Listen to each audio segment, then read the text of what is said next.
എൻ്റെ ചെറുപ്പത്തിൽ ഞാൻ ചില കുരുത്തക്കേടുകളും തല്ലുകൊളുത്തലൊക്കെ കാണിക്കുമ്പോൾ അമ്മ പറയുന്നൊരു സ്ഥിരം ഡയലോഗ് ഉണ്ടായിരുന്നു. എൻ്റെ പ്രായമാകുമ്പോഴേ നിനക്കിതൊക്കെ മനസ്സിലാവുകയുള്ളെന്ന്. അന്ന് അമ്മ പറഞ്ഞതിൻ്റെ അർത്ഥമൊന്നും മനസ്സിലായില്ലെങ്കിലും ഇന്ന് 10-30 വയസ്സ് എത്തി നിൽക്കുന്ന ഈ സാഹചര്യത്തിൽ അമ്മ പറഞ്ഞതൊക്കെ മനസ്സിലാക്കുന്ന ഒരു കാലത്തിലേക്ക് എത്തിയിരിക്കുന്നു. അത് നമ്മൾ ചെയ്തു പോയ തെറ്റുകൾ, ജീവിതത്തിൽ നമ്മൾ പ്രാധാന്യം കൊടുക്കേണ്ടുന്ന പല വിഷയങ്ങൾ എന്തൊക്കെയാണ്, നമ്മളൊരു സാമൂഹികമായി ഒരു പൗരൻ നിലയിലുള്ള നമ്മുടെ ഉത്തരവാദിത്തം എത്രത്തോളമുണ്ട്, വിദ്യാഭ്യാസത്തിൻ്റെ പ്രാധാന്യം എത്രയാണ്, സമ്പത്ത് ഉണ്ടാക്കേണ്ടതിൻ്റെ പ്രാധാന്യം എത്രയാണ്, സാമ്പത്തികമായി ഇൻഡിപെൻഡൻ്റ് ആവേണ്ടതിൻ്റെ ആവശ്യം എത്രത്തോളമുണ്ട്, ക്വാളിറ്റി ടൈം ഉണ്ടാക്കേണ്ടതിൻ്റെ ആവശ്യം എത്രത്തോളമുണ്ട്, വ്യക്തി എന്ന നിലയിൽ മെച്ചപ്പെടുകയും എത്രത്തോളം സ്കില്ലുകൾ ജീവിതത്തിൽ നേടാൻ പറ്റുമോ അത് അത്രത്തോളം പ്രയോജനപ്പെടുമെന്ന് മനസ്സിലാക്കിയതുമൊക്കെ വളരെ പതുക്കെയാണ്. ബാല്യവും കൗമാരത്തിൻ്റെ ചില ബഹളങ്ങളും ഒക്കെ കഴിഞ്ഞ് ഒരു 25 വയസ്സിലേക്കൊക്കെ എത്തുമ്പോൾ നമ്മുടെ പഠനവും PG ഒക്കെ ഏകദേശം പൂർത്തിയാകും. അതിനുശേഷം ജീവിതത്തിൻ്റെ യഥാർത്ഥ രീതിയിലേക്ക് നമ്മൾ മാറും. ജോലി വേണ്ടതുണ്ട്, അടവുകൾ വരാൻ തുടങ്ങും, കുടുംബത്തെ നോക്കേണ്ടതിൻ്റെ ആവശ്യകതയുണ്ടാകും. അതിനുശേഷം നമ്മുടെ പേരൻസിന് പ്രായമാകും. ആ ഘട്ടം എത്തുമ്പോൾ നമുക്ക് മനസ്സിലാകും അന്ന് അച്ഛനും അമ്മയൊക്കെ നമ്മളോട് പറഞ്ഞതിൻ്റെ പ്രാധാന്യം. പിന്നീട് ഈ 30കളുടെ പ്രാരംഭ ദശയിലൊക്കെ നമ്മൾ തിരിച്ചറിവിൻ്റെ കുറേ കാര്യങ്ങളിലേക്ക് എത്തുന്നുണ്ട്. സത്യത്തിൽ 30കളിൽ എത്തുമ്പോൾ വരുന്ന ഈ തിരിച്ചറിവ് നമുക്ക് 20കളിൽ ഉണ്ടായിരുന്നെങ്കിൽ എത്ര മനോഹരമായിരുന്നെന്ന് നമുക്ക് തോന്നിപ്പോകും. പക്ഷേ 30കളിൽ എത്തുമ്പോൾ മാത്രമാണ് നമുക്കത് മനസ്സിലാവുകയുള്ളൂ. വാഴ 2 ബയോപിക് ഓഫ് ബില്യൺ ബ്രോസ് എന്ന ഒരു സിനിമ ഇന്നലെ കണ്ടിറങ്ങിയപ്പോൾ മനസ്സിൽ വന്ന കുറേ ചിന്തകളാണിതെല്ലാം. അതായത് ഞാനും നിങ്ങളും അടങ്ങുന്ന ഈ സമൂഹത്തിൻ്റെ ജീവിതത്തിനോട് വളരെയധികം ബന്ധപ്പെട്ട് നിൽക്കുന്ന, ജീവിതത്തിൽ നമ്മൾ കടന്നുപോയിട്ടുള്ള ഒരുപാട് സാഹചര്യങ്ങൾ നമ്മുടെ മുന്നിൽ ഇങ്ങനെ അവതരിപ്പിക്കുകയാണ്. അതിൽ ചിരിയുണ്ട്, കരച്ചിലുണ്ട്, സൗഹൃദമുണ്ട്, അതിൽ അച്ഛനോടും അമ്മയോടുള്ള സ്നേഹമുണ്ട്, നമ്മുടെ തെറ്റുകളുണ്ട്, കുറവുകളുണ്ട്, കുറ്റങ്ങളൊക്കെ ഉണ്ട്. അതെല്ലാം നമ്മളുടെ മനസ്സിൽ ഇങ്ങനെ ഒരു റോളർ കോസ്റ്റർ പോലെ കറങ്ങിത്തിരിഞ്ഞു വരും.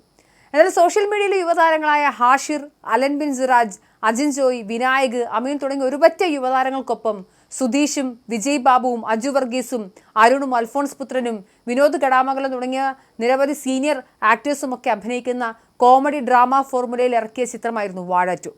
നവാഗതനായ സവിനെ സംവിധാനം ചെയ്ത സിനിമ വാഴ എന്ന സിനിമയുടെ ആദ്യ പതിപ്പിനേക്കാൾ എനിക്ക് ഏറെ ഇഷ്ടപ്പെട്ടു. ആദ്യ പതിപ്പിൽ ഈ അച്ഛനും മകനും തമ്മിലുള്ള ബന്ധമായിരുന്നു പ്രധാനപ്പെട്ട കഥ എങ്കിൽ രണ്ടാം പതിപ്പിൽ അത് സഹോദര സ്നേഹത്തിലേക്ക് മാറുന്നു നമുക്ക് മനസ്സിലാകും. എത്രത്തോളം പ്രധാനപ്പെട്ടതാണ് ജീവിതത്തിൽ ബന്ധങ്ങൾ എന്ന് നമുക്ക് മനസ്സിലാക്കി തരുന്നൊരു സിനിമയാണത്. ഹാഷിറിൻ്റെയും അലൻ്റെയും ബാല്യത്തിൽ നിന്നാണ് ഈ സിനിമ ആരംഭിക്കുന്നത്. വളരെ റിയലിസ്റ്റിക് ആയ രീതിയിൽ അതിനെ അവതരിപ്പിക്കാൻ കഥാകൃത്തിന് സാധിച്ചിട്ടുണ്ട്. അത് ക്യാമറയിൽ ഒപ്പിയെടുക്കാൻ ഛായാഗ്രഹന് സാധിച്ചിട്ടുണ്ട്.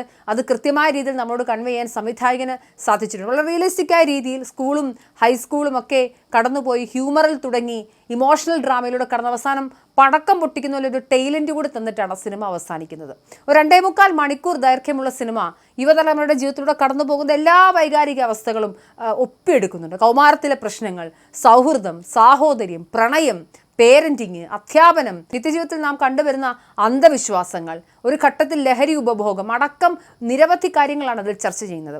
ബാക്ക് ബെഞ്ചേഴ്സിൻ്റെ കഥ ഒരുപാട് മലയാള സിനിമ അടയാളപ്പെടുത്തി പോയിട്ടുണ്ട്. നിരവധി സിനിമകളിൽ ബാക്ക് ബെഞ്ചേഴ്സ് ജീവിതത്തിൽ റിയലിസ്റ്റിക് ആവുകയും സക്സസ്ഫുൾ ആവുകയും ജീവിതത്തിൽ നശിച്ചു പോവുകയും ചെയ്യുന്ന ഒരുപാട് കഥകളൊക്കെ നമ്മൾ കേട്ടിട്ടുണ്ട്. പക്ഷേ ആ സിനിമകളോടൊക്കെ തന്നെ വെല്ലുന്ന രീതിയിലോ ഒരുപക്ഷെ അതിനേക്കാൾ ഒരു പടിക്ക് മുകളിലോ ആണ് വാഴ 2 അവതരിപ്പിച്ചു വെച്ചിരിക്കുന്നത്. സെക്കൻഡ് ഹാഫിൽ സംവിധായകൻ അൽഫോൺസ് പുത്രൻ്റെ ഒരു കാമിയോ വേഷമുണ്ട്. ആ കാമിയോ വേഷത്തിൽ അവർ പ്രധാനമായി ഉന്നയിക്കുന്ന ലഹരി ഉപഭോഗവുമായി ബന്ധപ്പെട്ടിട്ടുള്ള കുട്ടികൾ എങ്ങനെ ഇങ്ങനെ വരുന്നു എന്നുള്ളൊരു അവലോകനമാണ്. സത്യത്തിൽ സാമൂഹിക പ്രതിബദ്ധത സിനിമകൾക്കുണ്ടാവേണ്ടതിൻ്റെ ഒരു പ്രാധാന്യം നമുക്ക് മനസ്സിലാവുന്നത് ഈ സീനുകളൊക്കെ കാണുമ്പോഴാണ്.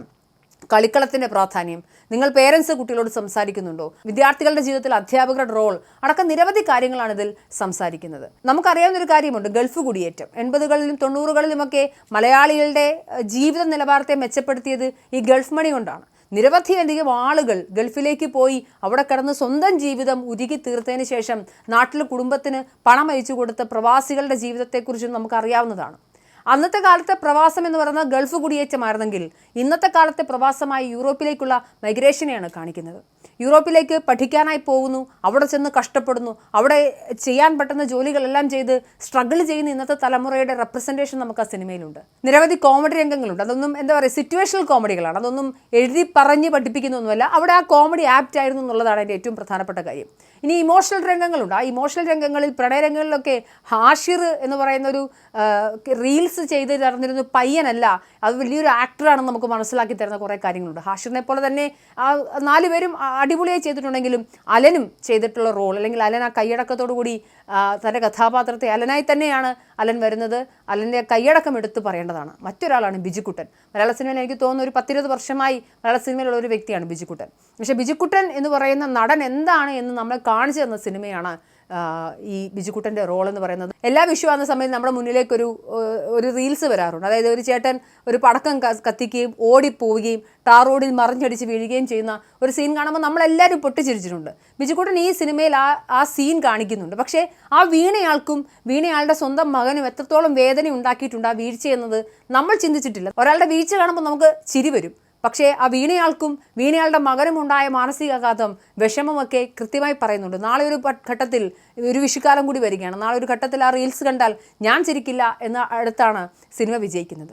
ബിജുക്കുട്ടന് പുറമെ മാതാപിതാക്കളുടെ വേഷത്തിലെത്തുന്ന സുധീഷ്, അശ്വതി ചന്ദ്രകിഷോർ, അധ്യാപകരുടെ വേഷത്തിലെത്തുന്ന അജു വർഗീസ്, വിജയ് ബാബു, നായികമാരെത്തിയ ഏഞ്ചൽ മെരിയ, വേദശങ്കർ എന്നിവരൊക്കെ മികച്ച പ്രകടനം തന്നെയാണ് പുറത്തെടുക്കുന്നത്. മാത്രമല്ല എല്ലാ പേരൻസും, ഈ പേരൻസ് എന്ന് പറയുമ്പോൾ എപ്പോഴും നല്ലതാവണം നിർബന്ധമൊന്നുമില്ലല്ലോ. അപ്പോൾ എല്ലാ പേരൻസും നല്ലതല്ല എന്ന് പറയാനുള്ള കാര്യങ്ങളും അവിടെ ഒരുക്കി വെച്ചിട്ടുണ്ട്. പേരൻസ് എങ്ങനെയാണ് കുട്ടികളെ കൊണ്ടുപോയി ഈ കുഴിയിലേക്ക് തള്ളിയിടുന്നതെന്ന് കാണിക്കുന്ന റെഫറൻസുകളുമുണ്ട്.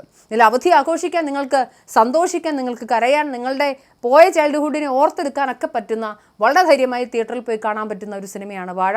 തീർച്ചയായും പോയി കാണുക.